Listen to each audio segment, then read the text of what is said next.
پایین یه خورده آدرنالین بپاچیم تو خونمون. میخوایم امنیت ملی را به خطر بندازیم. گیلکی یاد میگیریم. این گیلک ها دوپینگی چیزی میکنن، خیلی دوست داشتنی بیش از حد. گیلک ها به زمزمه کردن میگن مرمره. Serdemşen mır mır mır kulağıma mırıldama. Gırıldatma. Farsı gırıldatmacılıkta kutar.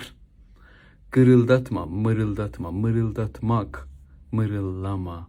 Mır mır. خیلی جالبه که مر مر گیلکی داره مثل ترکی تلفظ میکنه، یعنی فک میگیم چکن. تکن، تکیر، ته تکیش، چکش، چکمه، تهمه، تچمخ. در همه اینها فعل چکمخ. عجیب نیست؟ گیلکی به بافت دور دهن اگه برجسته باشه میگن بوک. büç jetsin baba soru okuyarıq. Buk büçmח در ترکی. برجستگی büçüle. Buk büçüle. قده بزاقی گیلکیش هست سیل گوده یا سل گوده. Sil, gude, sil, seyl, sel, yel, sel, ab, yel, hava. Yel əsir, sel gəlir. Türkiye.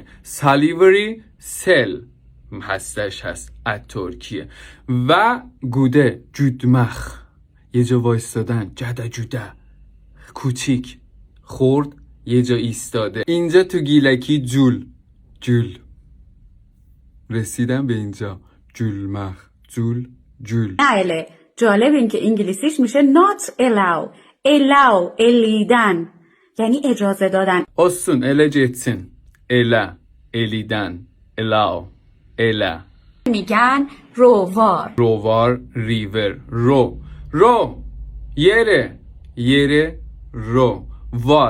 وار، هست شدن، همیشگی شدن، همیشه داره میره. ریور، رودخونه. تال، نالا، تالماخ، تاله. روونه زدن توی گیلکی میگن بوله کردن. blooming, blast, bulmak, bel, bol, bal, bul, bil, böl, bül, bıl.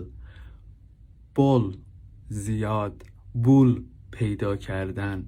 جوونه که میزنه پیدا میشه. بولونور، بوله کردن.